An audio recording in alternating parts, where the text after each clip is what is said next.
So we have a brand new world. I'm going to give you an introduction on these things called. No, it's not a thing. You're joking, Leonard. No. Yeah, double integrals. Like double? Yeah, see, double. We can do double integrals. Now, what in the world do they mean, and how are we going to do them? That's what this lesson's about. It should be a quick lesson, all right? We're not going to spend a too long time on it because I want to get to the actual practice of doing double integrals. But I do want you to notice the connection to Calc 1. We're going to walk through how Calc 1 is very quickly, maybe 5 minutes. Then we're going to build double integrals from the Calc 1 idea. Does that make sense? So, Calc 1, the second part of the calculus question from Calc 1, first part was find the slope of the tangent line to a curve at a point. We nailed that with derivatives. We've done that a freaking ton in this class. The second part of that two-part question is how do you find the area under a curve? And how we did it in Calc 1 was like this. We took a finite interval from A to B under a continuous curve. And what we did was we cut that interval into a whole bunch of little segments, n of them. So we took A to B, and we made a whole bunch of rectangles from A to B. So basically, we took A to B, we divided into n equal rectangles. That was. Is this ringing a bell to you at all? It's called Ramon's sums. We'll get there in a second. It says okay. So B minus A divided by n would give. If I take this interval and I divide it by the number of equal partitions in there, I'm going to get the width for each partition. This is the width of each rectangle. Is that clear for you? That's how the math works here. Width of each of those. They're all the same width. Okay, fantastic. Let's find one point for each of those sub-intervals. So at each point on here, on the x-axis, I'm going to have one x value. We call that x sub k dot. What that means is that for each one of these intervals, 1, 2, 3, 4, 5, whatever, I'm going to find the x for each one of those. So the x in the first interval, x in the second, x sub k, the x for each interval. And the dot means it can be anywhere. It can be anywhere in there. Left, right, center, somewhere between. We typically pick the center, but it doesn't really matter. The dot means it's an arbitrary choosing of some point on each little value. So cut it into a whole bunch of partitions. How many? N of them. A lot of them. A lot of them. What's the width of each one? Well, it's the interval divided by the n. That gives you the width for each segment. Okay, that's a width of a rectangle. You guys get it? Well, to find area, we need a width and we need a height. How are we going to find a height? Let's pick a random point in there. For each interval, pick a random point. Xk dot. Now, find the height at each of those points. Okay, what, for the history of the world, gives us heights? How do you find heights of points? What do you do? Plug it in. Plug it into the function. So, if I have a whole bunch of different intervals and a point for each of those on each of those little subintervals, and I want to find the height at each of those points, I'm going to find the height at each of those points. Does that make sense? Now, some of you guys are learning Calc 1 for the first time because this is never shown to you. You're like, what? Now, I want to find the area for each of those rectangles. Area is width times height. What's the width for each of those subintervals? That's what we call it. They're all equal. So, if area is width times height, I now have the width for each one. They're all the same. I now have the height for each of those rectangles. Does that make sense to you? If you need the rundown again, here it is. Each of these little subintervals is delta x wide. Every height can be found this way. Pick an x sub k, x sub 1, 2, 3, 4, 5, 6, x sub 7 dot here, x sub 8 dot, x sub 6 dot. Pick a random point in there, x, k dot. Find the height, basically just plug it in. And then use that height as the height for the rectangle. Okay, so I have width times height Here's the height of each rectangle. We're picking that to be the rectangle, times the width. That's the area of each rectangle, so if hands feel okay with that one. That's it. Now, add them all up. How many are there? N of them. There's N of them. N different segments. That's how we found delta x. N different heights. Add them all up. From k goes from the first one to the nth one, wherever you stop. Add up what? Well, add up every single height times width, every single area. Now here's the perfect thing about this. Because we're adding the same width over and over and over and over again, you can factor it out. Basically, this works this way. Add up all the heights. You've factored out the delta x, you've factored out the width. Add up all the heights, figure out that sum, multiply by the width. And it's effectively the same thing as adding all the areas. So fans feel okay with that one. Now this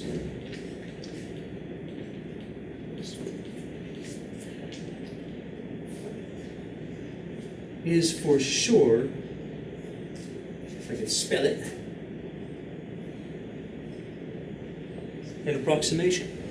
You see, it depends. It says, how good is this approximation? Well, you can see it's an approximation. Think about it. If I divide this into a finite, here's the key word, a finite number of segments, subintervals, finite number, and I choose a random point in there for every subinterval, and I find the height at every random point on every subinterval, and I find the area by multiplying the width times the height, getting area, is there going to be error? Yes. Because this rectangle doesn't model perfectly the curve. It doesn't work that way. So, how do I make it better? If this is an approximation because I have a finite number of n's, how do I make it better? I need an infinite number of n's. Does that make sense? How do I let this be an infinite number of n's? Kind of think backwards here. I need to let the width go to really little. If I let the width go to really little, there's an infinite number of n's in there. Does that make sense? Now we're just going to put let n go to infinity. Let the number of rectangles go to infinity. That packs in a whole bunch of rectangles. It makes the width of these rectangles really, really close to what number? Zero. Really close to zero. So if I take a limit and say I want the rectangle, the number of rectangles, the number of subintervals to go to infinity, and then I do that, then notice that k doesn't go from 1 to a finite number. K adds from every rectangle to the infinite number of rectangles in that space.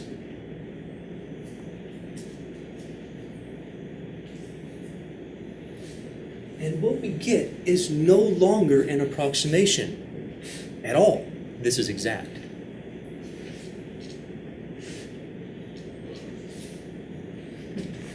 So, long story made short, I think that took about, 5-6 minutes, hopefully. Here's a long story made short. Calc 1 does this. Calc 1 says, cut this finite area into a whole bunch of rectangles. How many? Well, ultimately, infinity, all right? Cut it up into equal lengths. Well, then if I take b and divide it by the number of equal lengths, I get my width, delta x. Find a point in each one? Cool. Random point, that's the dot. Find the height of each of those rectangles. Well, just plug in xk dot and use that as the height. Does that make sense? Then we go, okay, take width times height, you get area. Add up all the areas. No problem, we can do that. Now that's an approximation because I have a finite number of them. Let it go to infinity. Now there's not a finite number. Now what happens is there's infinite rectangles in there.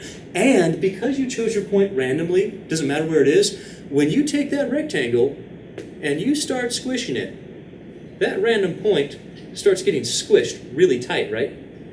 Really, really, really close, so that it doesn't matter where you picked it, because it's going to be so close together, it doesn't matter at all. Then we get like almost these, they're so close to zero, but they have a little bitty, teeny tiny width, because if you don't have width, you don't have area. So they have a little teeny bit, but it doesn't matter where that choice was, xk dot. This is exact. This right here is the definition of what an integral was. An integral is a limit of a sum. It's why we get an S. That's an integral. It's an S. It's a sum. An infinite sum is an integral. Of what? A function with x as the variable, chosen at random, but it doesn't matter, anywhere along the x-axis. Anytime we let a delta x approach 0, we get a dx out of it. That's where this stuff is coming from. An infinite sum of a function with respect to x as the width between those two numbers. That's magic. That's all of Calc 1 in a nutshell for areas. And they go from A to B. That right there is the definition and how integrals are even constructed. Did it make sense to you? Yep. That's Calc 1. Now, let's go to Calc 3. All right. What's the idea now? Well, one variable was area under a curve.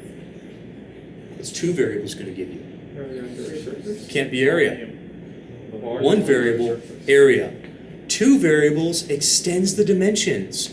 If one variable gives you curves, two variables gives you surfaces. If one variable gives you area, two variables gives you volume. Right now the idea is find the volume underneath the surface as bound by a region. Find the area under the curve as bound by an interval. Find the volume under a surface as bound by a region. You have to extend everything one dimension. Does that make sense? That's cool. That's what we're about to do. I'm going to build it for you. It's not hard, but you need to see it at least once to see where it comes from, okay? So here's the idea. We're not finding height and multiplying by width anymore, because that ain't going to give us a volume. We're finding height and multiplying by area, the surface area of every little region down there. That's what we're going to be doing now. So I'll build it for you. Let's take the region under some surface. So here's my surface. I cut a little region, and I'm gonna set this down here. And right now, I'm just dealing with rectangular regions to make our lives easy. I'll show you how to deal with non-rectangular at the very end. Right now, we're just dealing with some rectangular regions. Can you see that on the XY plane, I'm going to have a rectangular region? Hello, yes, no. Yes. That's what this is. So X goes from A to B, X goes from A to B. Y goes from C to D, Y goes from C to D. Are you guys with me? Now, instead of segmenting this just along the X, I now have to segment this just along the Y. So I'm just gonna choose this to cut this twice and cut this once. It doesn't matter. The more cuttings, obviously, the more accurate. But just to give you a picture of this, I'm gonna cut this into two segments here and one segment here. The key is, just like I wanted equal subintervals here, I need equal rectangles here. Did you guys see that the extension of the dimension, just like Calc 1 to Calc 3 does? Instead of just having length, now I have length times width. Instead of just having a distance here, and now I have an area. Instead of just getting area, now I get a volume. So I'm going to cut this here and here. So we're going to take that rectangular region, and we're going to cut it. But the key is, I need the rectangles to be equal size.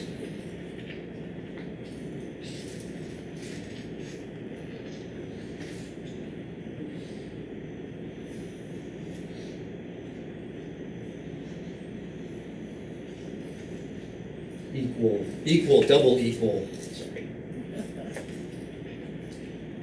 The number of partitions that you cut the x-axis in is m.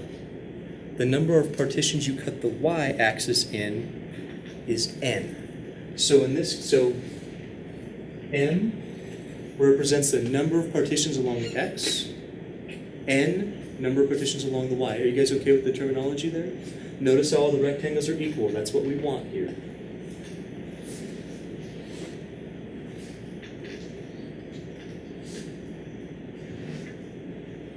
Number of x partitions, I'm abbreviating.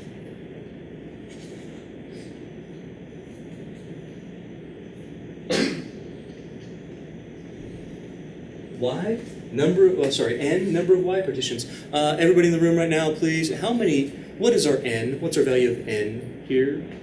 Is it 3 or is it 2? It goes along the x-axis. What is our m in this case? Everybody in class right now goes along the x-axis. M is along the x. What's our value of m? Still not making sense?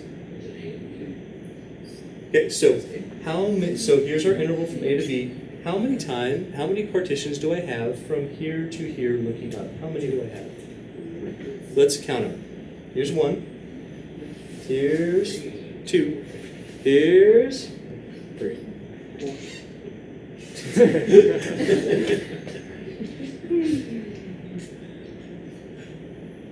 M is 3. M is 3. We have 3 partitions going along the X. Now let's do the Y. How many partitions do we have going along the Y? 0. Perfect. So your N is 2. Wait, you say M? N. N. The M. The M is 3. The N is 2. Yeah, that's right. That's right. Show of hands to be okay with that one. That's the idea. Now, just like here, we picked a point. Not really a point though. An x value. You can't pick a point along the x-axis. You can pick an x value along the x-axis. We pick an x value for every single subinterval. Here, we're going to pick a point for every sub-rectangle. You guys get it? We're going to pick a point on every one of these. How many points are we going to pick for this specific example? How many rectangles do we have? You're always going to have m times n rectangles. Do you see it? You cut the x into m, and you cut the y into n. M times n gives you the number m times n. My m and m's are off, okay? My m times n gives you the number of rectangles. You're going to have to pick a point for every one of those. This is going to look crazy to you, but watch carefully. Instead of xk, well, now we need to be able to do this. We need to be able to go this rectangle, then this one, then this one, then this one, then this one, then this one. If we had a bigger grid, we go boom, boom, boom, boom, boom, boom, boom, boom, and we count up all of them. So we need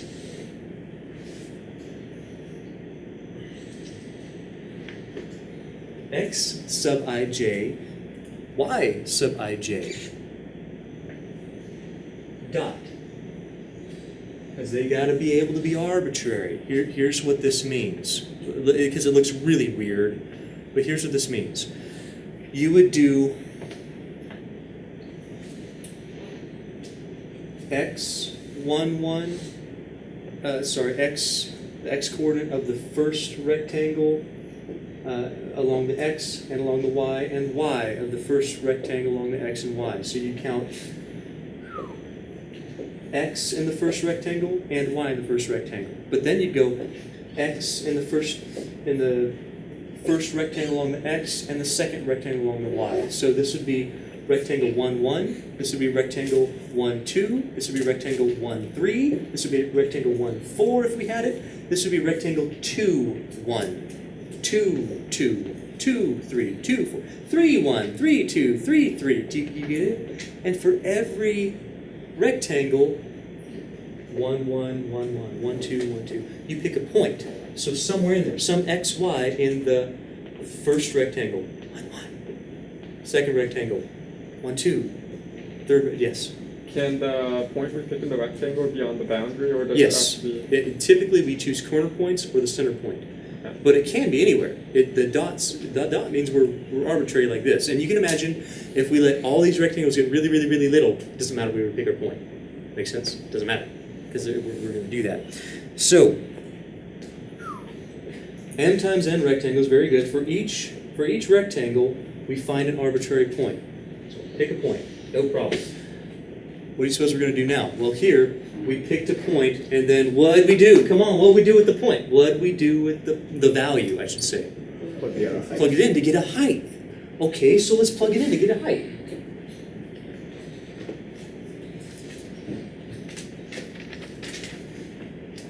Find a height. Well, that would be functions always give heights.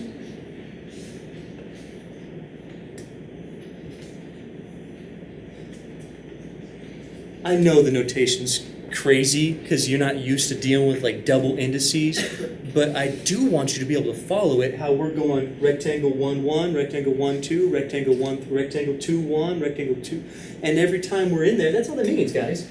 In a given rectangle, you're picking a point. That's all I'm saying. And you got to pick a point for all 6 of these rectangles, or all infinity of the future rectangles, okay? Now we find a height. All right, so we got that. We typically, as was asked, where do we pick our point? We typically choose to pick one of the corner points or the very direct dead center to make our math easier. It's like, oh, I want you to pick that point right there. How are you going to describe that? That's really hard. Here it's pretty easy to take this and divide it by 2, take this and divide it by 2 for the center. Here it's really easy if you want to pick a corner point. So we typically do that. Now, finally, are we looking for area or volume? Volume is the surface area of every rectangle, and they're all the same, times the height of each of the function at each arbitrary point. So volume equals surface area times height. Let's work with that. Let's work with, here's the math. If x is an element of on the interval AB, and y is on CD, let's start building this in there somewhere. So we're taking, follow me along, okay? I don't want to lose you here. You've seen too much, okay? You've seen too many. You gotta learn it all now. This was just along the x-axis, right? I took A to B, I cut it into n. In this case, x had n with it, and intervals. The width of each one was b minus a divided by n, and it gave us delta x, correct? We're now cutting x into m. Just a different change just a letter change. We're cutting x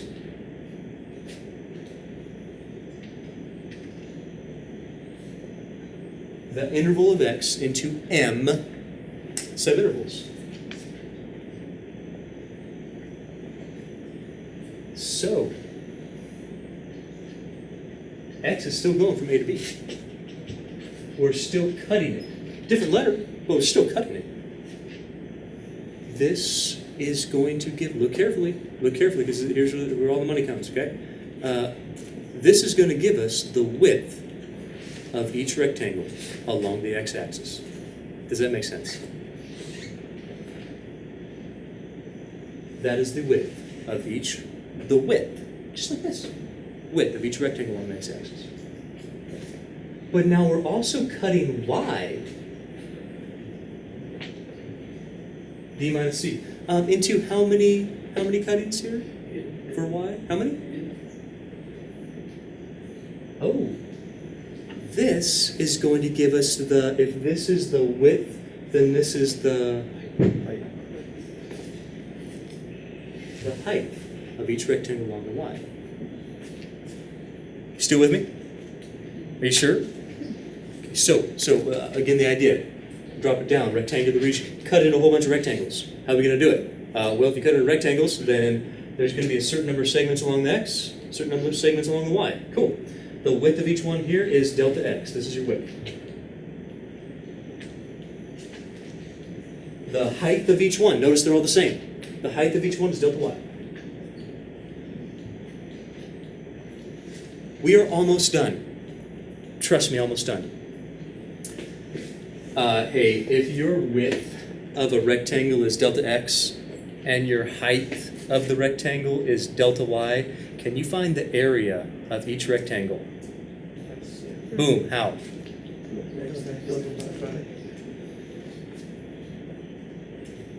True or false? The area of all those rectangles are identical.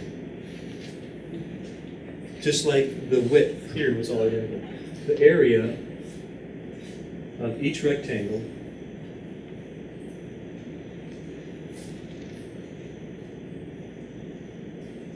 is delta x times delta y. Oh man, we're almost done. We're almost done. The cool part. If volume is surface area, just think area. If volume is area times height, do we now have the area? Right there. Do we now have the height above each rectangle at an arbitrary point? Yes. Therefore, the volume, please listen, the volume, so this is under here, right? We've cut it like this. The volume of each one of those rectangular prisms, we pick a point somewhere in here. We find the height of that. Area times height gives us a volume. The volume of each of those little, call them cubes if you want, the rectangular prisms with a weird top. The volume of each of those rectangular prisms is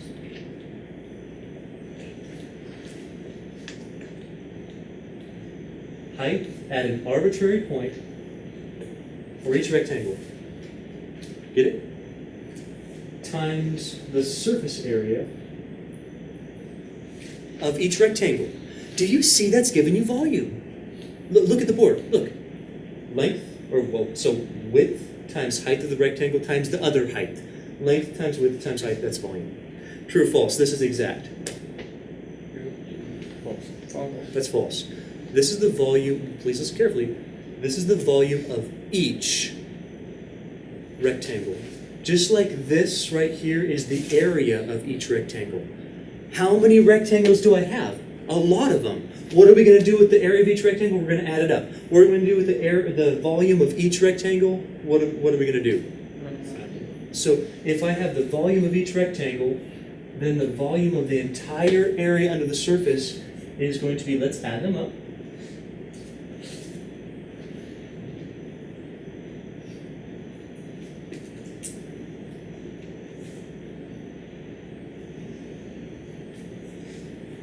Oh, wow. But wait a second. Add them all up. But here's the whole magic. Here's where a double integral comes from. You're not even listening. You should be listening. This is the cool part. It's all cool part. It's the coolest part. Gosh darn it. Woo! Excited. Let's start speaking in squeaky voice. You're a monster. I practice that on the weekends. We watch kiddie movies and I just practice all the weird voices. Hey there, Minnie. No, I can't do that.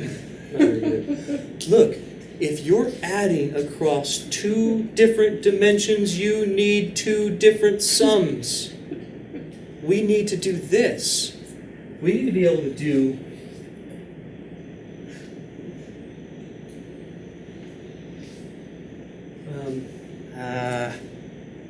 how do I want to write? Yeah, I'll do it this way. We need to be able to let our i's start at 1 and go to m for x, and let our j's start at 1 and go to n for y. I want to talk about this. I want you to understand this. I don't want you don't skip this. Okay, don't miss this. Watch what has to happen. Watch what has to happen. It says you're going to start at the very first rectangle, but for every time you have the I equals 1, do you understand that I would go 1, 2, 3, 4, 5, 6, and J would go 1, 2, 3, like a grid? Do you guys see that? For every time I get one of these, I have to run through the whole gamut of those. So for I equals 1, I go, I equals 1, J1, I1, J1, I1, J2, I1, J3, and I have to add up all that row column. Had the whole column. Then I have to let this go to 2. But when I let it go to 2, now I have to start over. 2, 1, 2, 2, 2, 3, 2. Then I have to go 3, 3, 1, 3. And that's how we do it. We add up a double sum. That's what we're doing. We're going up the grid of rectangles. And every time we switch, we go up the grid again. That's what that says. And now if you're okay with that one. Now we'll ask, is this exact? That's an approximation because I have a finite number of them. Oh my gosh, for all the money in the world, which I don't have. How do I make it better? If that's finite, I wanted the widths to go, well, not the widths, I'm sorry. I wanted the number of rectangles to go to infinity. I want the number of rectangles to go to infinity. So this is an approximation, because it's finite.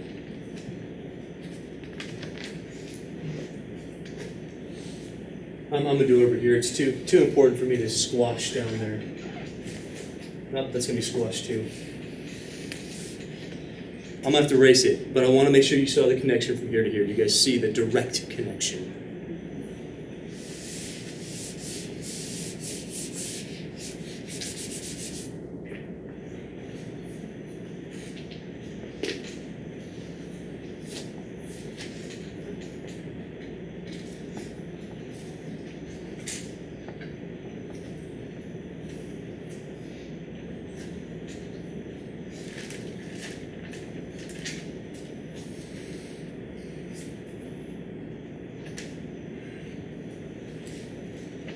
See if you were paying attention. Some of you guys have your eyes closed. You ain't paying attention at all. Goodness gracious. Exact or not? Approximation. How do I make it exact? I let the number of rectangles go to infinity, which means I let this go to infinity, let the number of segments along x go to infinity, and the number of segments along y go to infinity. Means that the arbitrary point doesn't matter because our rectangles are getting so close together. Doesn't matter where you pick it. And the way I do that, I take a limit. However, the limit does two things. The limit lets both m and n both go to infinity. Cool, right? Now I'm going to pause right here before I give you the final punchline, which is it, and then we do like 2 examples and we call this thing good. Do you see where everything's coming from? Because honestly, a lot of people get to this level and they've never even seen this before, which shames me. I do it in Calc 1, it's there. But some people don't. They just go, oh, this is how you do integrals. That's crazy, okay? You need to know where that comes from, that's why I gave it to you. Do you see where that comes from, though? Let's look at it. What is that? Area. This is not area. This particular one. Width along the x. What's that? This is the area of each rectangle. This. What's this? Without the f. Without the f. Without the f. That's an arbitrary point on each rectangle. With me? The f gives us the height. So this is area of each rectangle times height. That's the volume of each little prism. As I add them all up across the grid and let the number of them go to infinity, the arbitrary point doesn't matter. Wherever you pick it, it's going to end up being squished in the very middle of that. It doesn't matter. It's so small. It's in there somewhere. And then I add them all up after taking that limit. That gives me not an approximate volume anymore. That gives me an exact volume. That's calculus. That is what it is. It's that idea right there. Now we make it easier. We do some definitions. Say, you know what? Every time you take a limit of a sum, we talked about it right here. The limit of a sum gives you what? So the limit of 2 sums gives you 2 integrals. This is 2 integrals. A function of an arbitrary point gives us a function with 2 variables. Every time we have a delta x going to, notice if m and n go to infinity, the width between them go to 0. Every time we get a delta x and a delta y going to 0, we have a dx and a dy. That's what that represents. It says the distance between them is going to 0 and you're adding them up. This is exactly what this says. It says that over some region, I am going to add up across the grid a whole bunch of rectangles where this is the height of each rectangle, and that is an area that's approaching 0 of each rectangle, double integrals. Boom. That's what double integrals mean. So don't lose it. Don't just start doing calculus and be like, oh, I'm just doing double integrals. What do they mean? What are you doing every single time you do a double integral? Finding the volume under A as bound by whatever region that says. So far we've dealt with rectangular regions. I'll show you how to deal with non-rectangular at the very end. We're not done yet. But that's it. I'm also going to try to kind of prove Fubini's theorem right now, but you don't even know what that means, but you will shortly in 14.2. Here's a question. Does area matter in which order you multiply? No. So if I have this or this, will I get the same result? Yeah. Fubini's theorem for rectangular regions. Proved. It's basic. It's multiplication. Multiplication is commutative. Proves Fubini's theorem right there. Yeah. Since we have 2 variables, when we integrate that, are we going to have to integrate with respect to y and then integrate with just respect to x? Now that's a question for the next section. Yes. Remember partial derivatives? How would you do the opposite of a partial derivative? One, then the other. Piece of cake.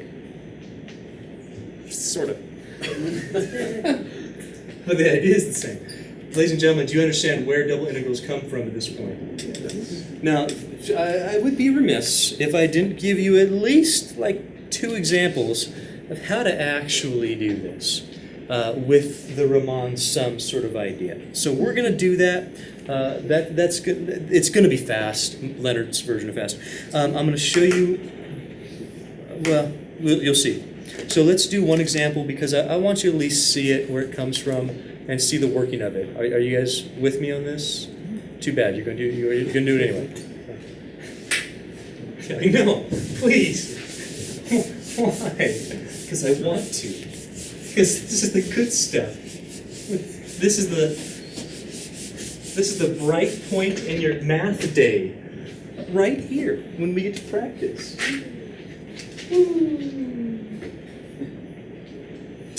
I want to find an approximation for the volume of the following function on a given rectangular region.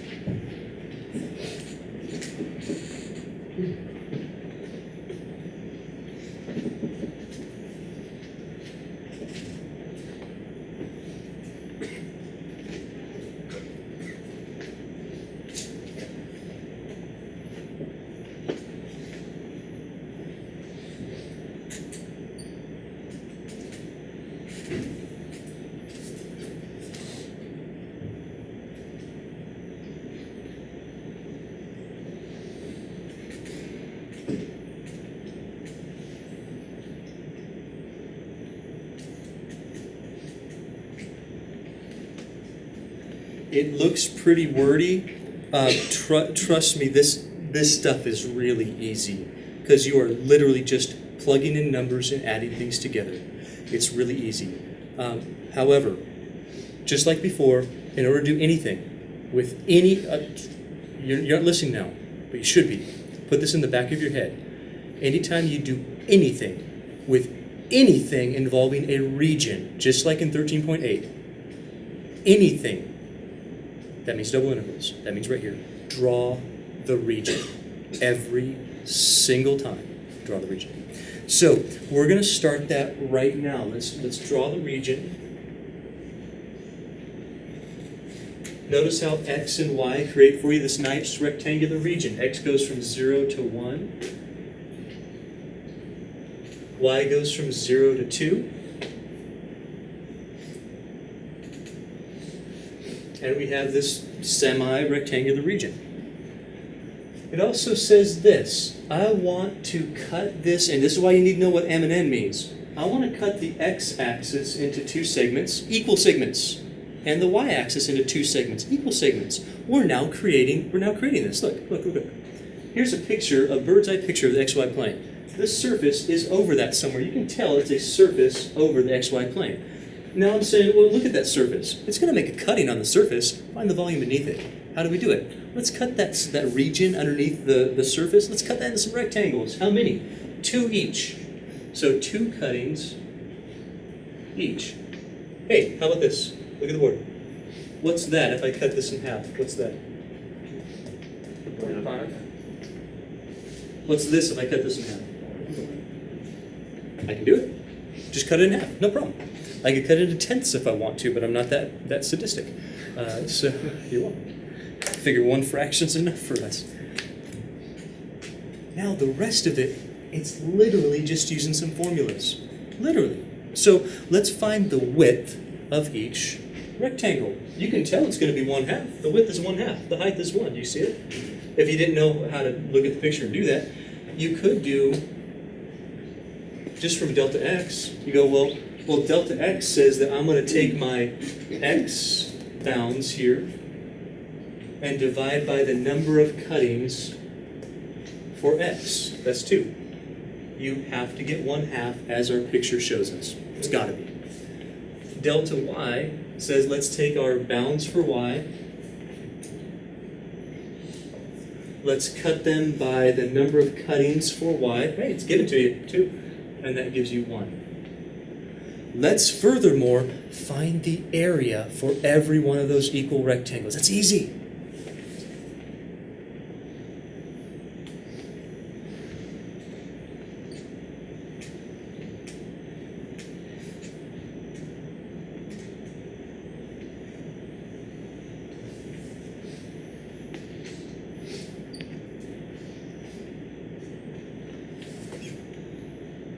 Y'all okay with that?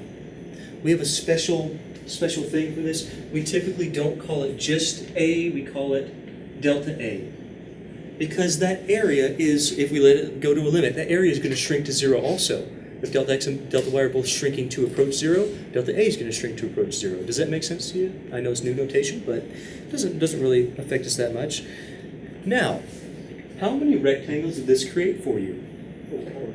We're going to find the area using lower right corner points.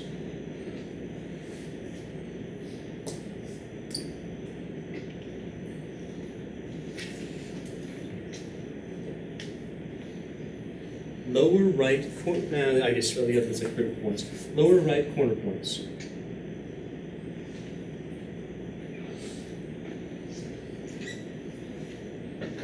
So on your grid, why you draw the region? On your grid, let's look at this. Can you tell me where the lower right corner point is? The coordinates for it? There, and there. If there's 4 rectangles, you may only put down 4 points. Points equals rectangle. Number of points equals number of rectangles. Does that make sense? We typically choose corner points, one of these, or center points. That's the hardest. Not super hard, but it's the hardest to do. And then, well, follow the formula. What the formula says is, hey, look, I want you to plug in those points. Which find the height, add it up first, because all the areas are the same, multiplied by the area last. So our volume,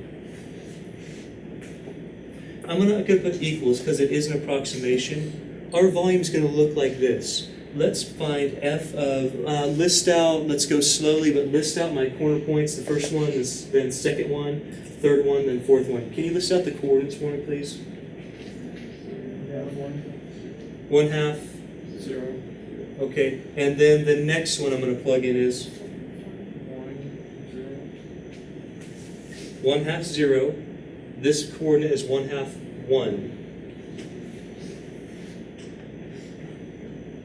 Okay, let's practice this one, everybody. What's this coordinate?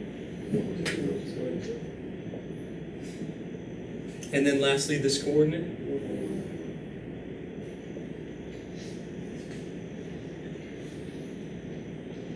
Please watch so I don't lose you. Please watch. What we've done right here, this is a point. Arbitrary? Nah, I kind of picked it. Does it matter? No. We picked a point for each rectangle. Did you see it? 4 rectangles, 4 points. We plugged in the points to the function. What's it do? When you plug in a point to a function, what's it do? Height. We just found the height at each point. How we find volume is height times area. Only I'm not going to do it every single time, because if I multiplied every single one of these by the same area, I could easily factor it out. So I'm going to add up the heights first, and then multiply by what? What area? Come on, what area? Specifically, what area? Delta 1/2. Specifically, what area? 1/2. Because that's my area for each rectangle. Does that make sense? Now, I've done the work ahead of time so we don't burn up our calculator batteries and stuff. When you plug all this stuff in, if you want to check your work later,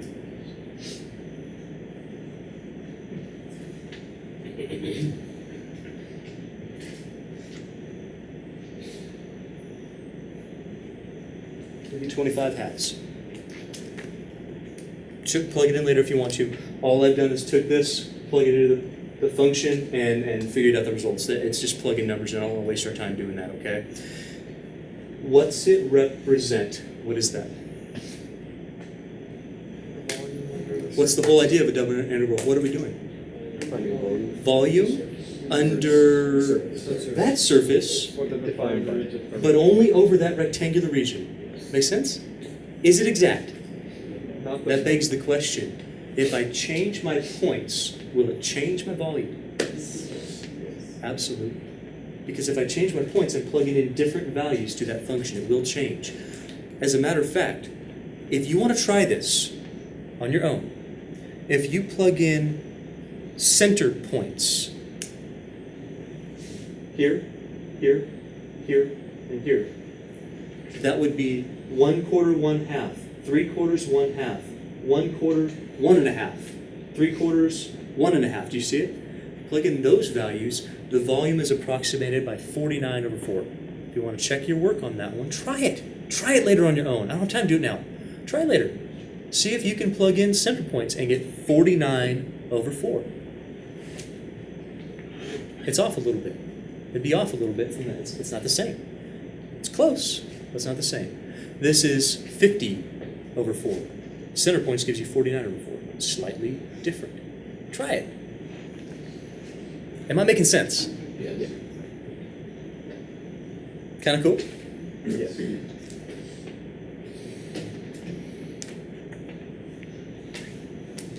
If I changed that around and gave you 4, could you still do it? If I changed that around and gave you 6, could you still do it? If I changed this around and went from 1 to 5, could you still do it?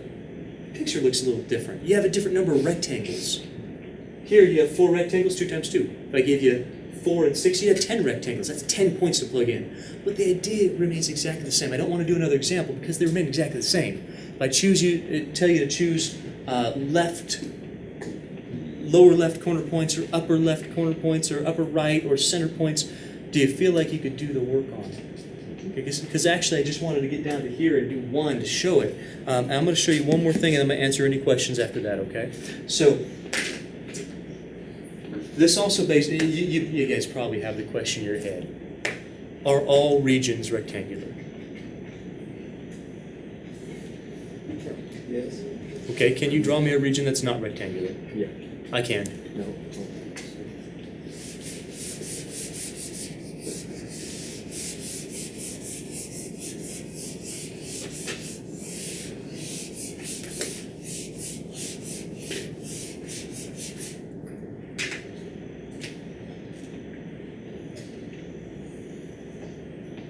Rectangular? Yeah. Yes. You think so? Yeah. We learned a lot in geometry. Oh wait, we don't teach geometry here. Oh, all right. Ladies and gentlemen, I'd like to introduce to you a closed bound figure, which is not a polygon, nor is it even a rectangle. This happens to be just a simple closed curve, a region on the XY plane. With me? Not a rectangle. However, verify this just logically. If it's closed, which is, it can be bound by a rectangle. Put a rectangle around it.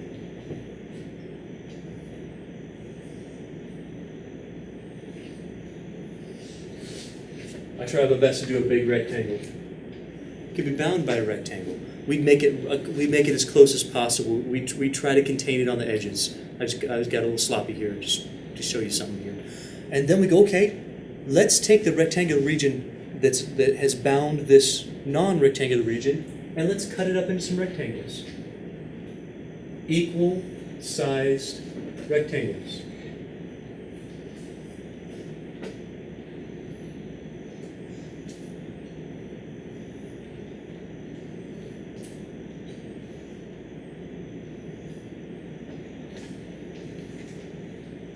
And now, let's find a point on each of those rectangles.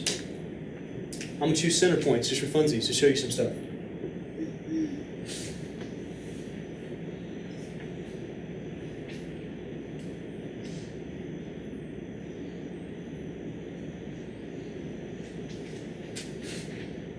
Kind of fun to draw these.